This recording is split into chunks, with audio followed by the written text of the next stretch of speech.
are you doing? Hello. My name is Dr. Hunter. Are you okay with addressing me as Dr. Hunter? That's how I like to be Yes, addressed. ma'am. Okay, and how would you like to be addressed? Kiana. Kiana? Okay, well, hello, Kiana. You look very nice today. Thank you. No problem.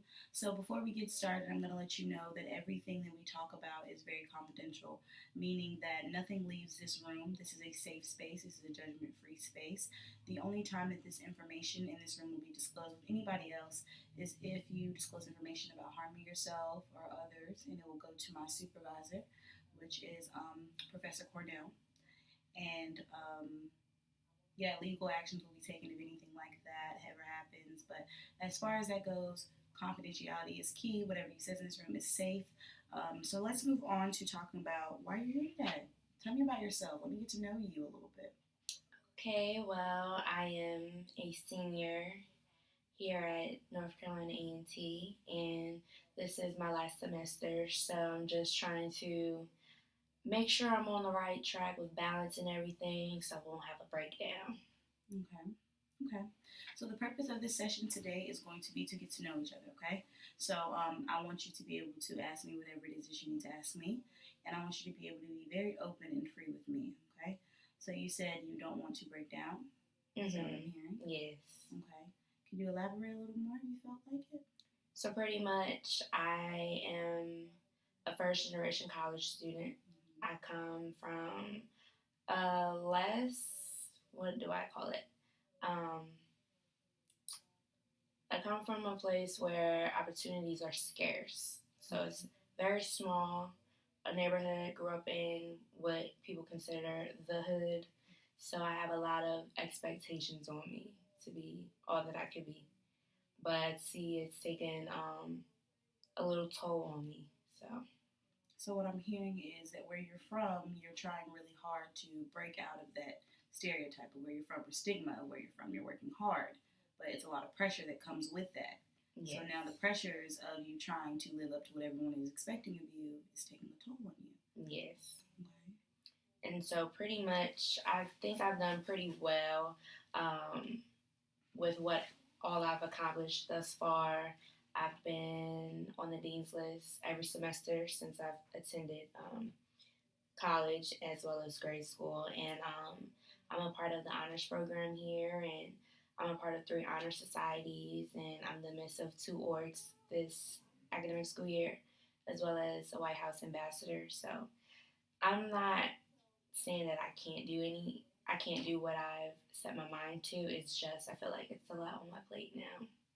So you feel like with all your accomplishments, there's still not enough. All the accomplishments that you've done, the Dean's List, the Honor Society, it's all great things, but you still feel as if it's not satisfying. Yes. I will say because of me about to graduate, I'm not sure what's my next step, and I feel like everyone is counting on me to have all my ducks in a row, and I'm really going with the motions right now. I don't have a grad school lined up as of yet because I will have a bachelor's in psychology, and everyone knows that psychology you can't get too far with just a bachelor's. You would need to higher your education, get a master's or PhD, and so I was interested in clinical psychology or child psychology, but now I'm looking at industrial organizational. So it's a little more into the business aspect. I have a minor in entrepreneurship. But I say all that to say I didn't get a chance to take my GRE, which is what we need to get into grad school, last semester because I was sick due to me studying abroad and coming back and just so much. And so I feel like my ducks are not in alignment. They're not in a row. And I feel like everyone's like, okay, what are you doing? What are you doing? What are you doing? And I really don't know what I'm doing. Okay. So what I'm getting from everything that you're telling me is that you're constantly having people expecting things from you. You're constantly feeling like you need to set a standard for people. You're constantly doing things that you feel like should make yourself proud, but they're actually to make others proud, the people around you. And you got to a point now where all the pressure of everyone else is kind of taking a toll on you, where you don't know which next step to take. Correct? Correct. Okay. So elaborate on the studying abroad for me. I want to know how that experience was for you. Okay, so I did 5 weeks last summer in Costa Rica, and I will say it was a great learning experience, especially because only 5% of African American students study abroad. So I was happy and excited to be a part of that 5%. However, I did experience culture shock, meaning, yes, I know I placed myself in a different environment with different cultures, but it was more so I wasn't expecting to experience racial profiling. So I had got denied into a bar, denied of getting my nails done, more so on the social aspect, not the academic. The school was great, but because I was living there for a month and a half, I wanted to be able to enjoy myself, and I was the only black person in my program.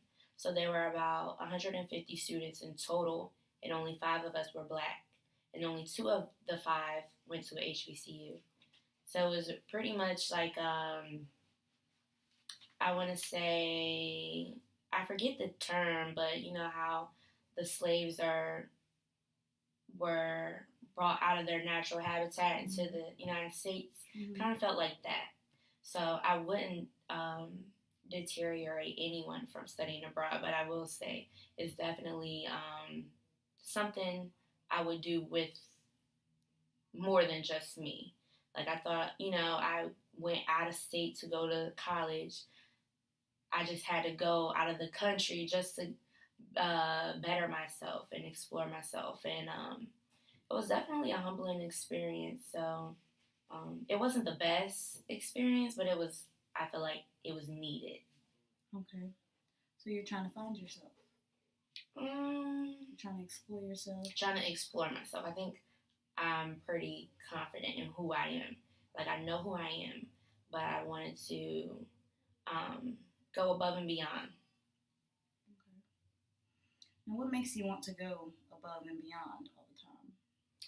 That's a good question. I couldn't tell you the answer. I think it has a lot to do with what we spoke about earlier with the expectations of people. I will say, I am a people pleaser. I will say I did learn that about myself, and I had to try to please myself more instead of others, because I'm not here to make anyone happy but God, if you believe in religion. So I will say that is something I have learned over the years, that I need to stop pleasing others. But I'd say only because I want to be the best version of myself. So I try to do everything that I can. And if I have the ability of doing it, I wanted to study abroad. So my kids learn by example. So say there's this saying like you can't be taught by something you don't see. Like not to be racist, but why would you place your kids in a classroom that is full of white teachers, white male teachers at that, or white female teachers? If your son or daughter is looking at a white teacher in front of them and they say, oh, you can be a teacher just like me, they're not the same gender and they're not the same race. So I'd rather my kids have an example. So I guess it's like generational wealth that I'm trying to establish. So you're trying to set standards for your future. You're trying to set standards for what you want your life to be like. Yes. Okay, so you're trying to be that example instead of other people wanting you to always be something and always do something for other people. You're trying to be an example for others. Exactly. My main goal, I had I ran for Miss Senior last year, and I lost, but I don't call that as a failing lesson. I call that as a lesson learned. It's cool, whatever. But I learned my stuff. I did. It was more so a aspiration balloon release, and I had everyone write on a balloon. What are their main goals in life? Like, what do you want to? What's your ultimate affirmation? So I said that I wanted to be a positive role model for my peers and for myself, and so I think that's why I do everything that I do, just so I could be this role model. But now it's like I think I need to slow down a little bit because I'm doing too much. Okay, so you feel like taking a step back from everything will relieve you from some of the pressures and the stress that you're having.